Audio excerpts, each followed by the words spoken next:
الحمد لله رب العالمين والعاقبة للمتقين ونشهد أن لا إله إلا الله ولي الصالحين وأن سيدنا محمدا عبده ورسوله. اللهم يا أرحم الراحمين ارحمنا فإنك بنا راحم، واغفر لنا فإنك على كل شيء قدير وبالإجابة جدير. Chers frères, chers sœurs, j'ai parlé de la bataille de Badr dans un petit résumé pour que les jeunes musulmans connaissent le pourquoi de cette bataille, quelle a été exactement,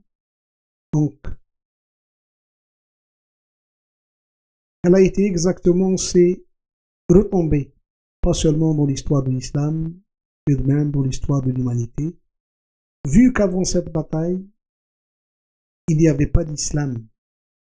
L'islam a commencé avec cette bataille. Avec cette bataille, c'est la force montante de l'Arabie qui commence.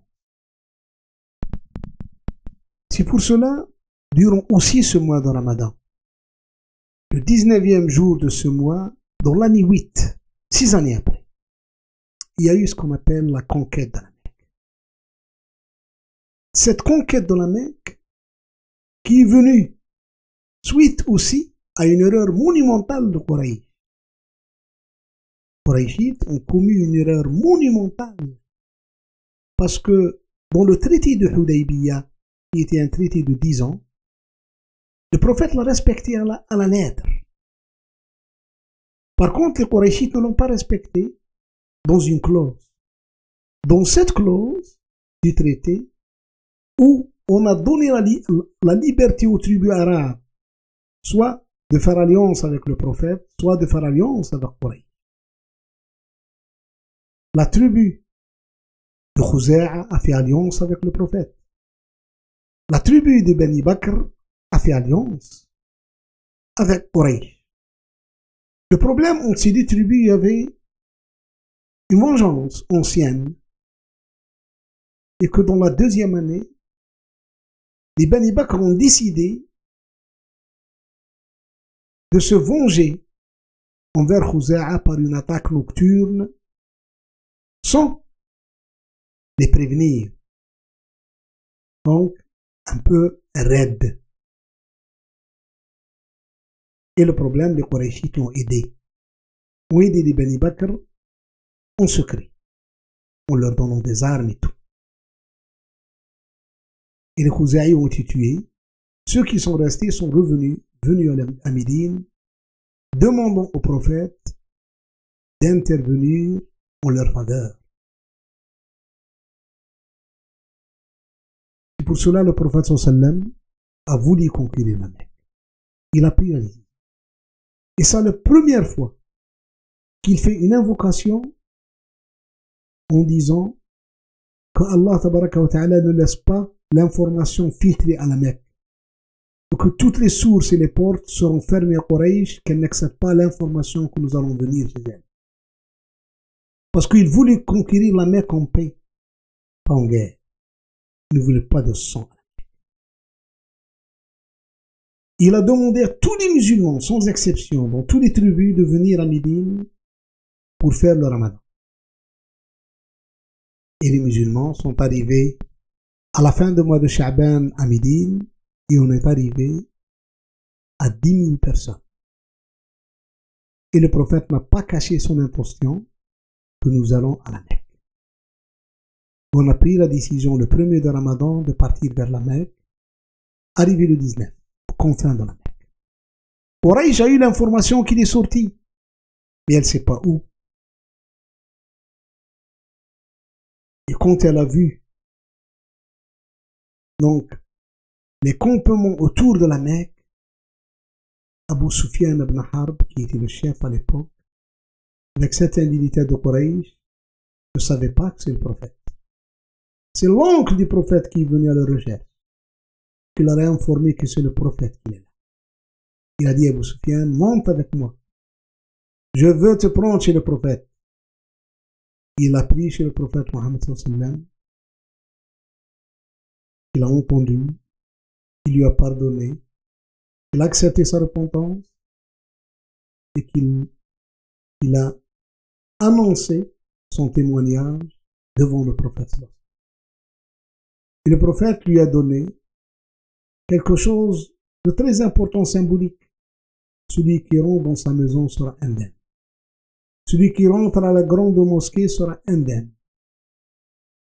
Celui qui reste chez soi et s'enferme sera indemne. Et les musulmans rentreront à la Mecque triomphalement, avec humilité, en baissant les yeux, en invoquant Allah, en disant louange à Allah.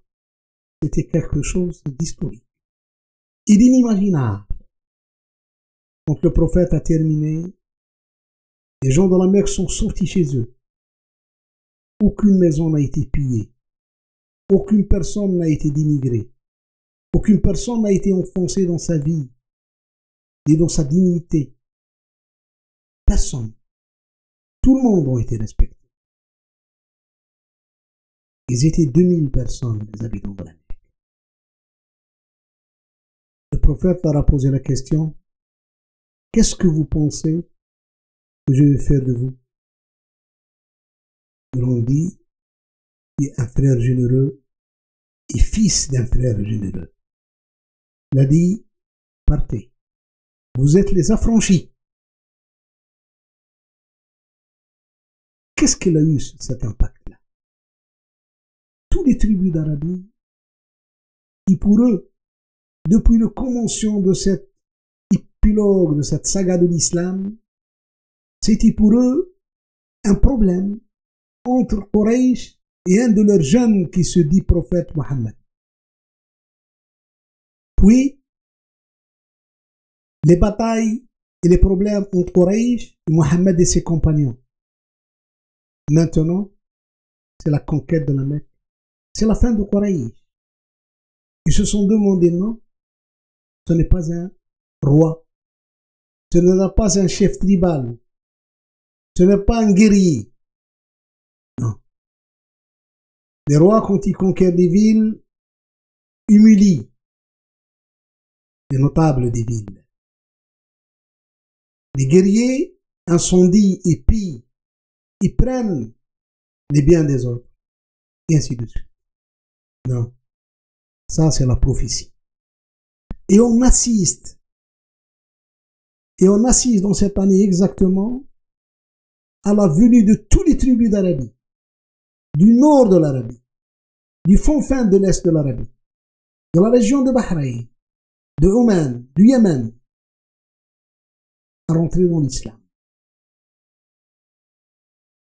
La conquête de la Mecque, la prise de la Mecque, et le comportement du prophète sallallahu alayhi wa sallam envers ses habitants et ses notables a fait un déclic pour toute l'Arabie.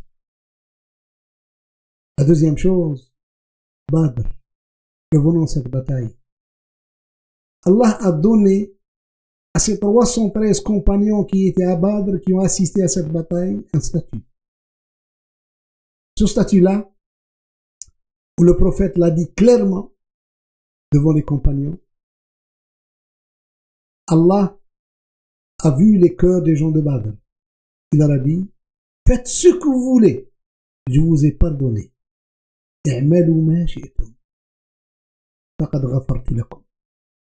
Dans la vie, essayez pendant le mois de Ramadan de faire des bienfaits et des bienfaits. Peut-être à travers un bienfait, vous allez accéder au paradis sans le savoir. Et méfiez-vous de faire des méfaits. Peut-être un méfait va vous conduire à l'enfer sans que vous sachiez. Allahumma ya arhamar rahimin ighfir dhunubana wa kaffir 'anna sayyi'atina wa tawaffana ma'al abrar. Amin. Walhamdulillahi rabbil alamin.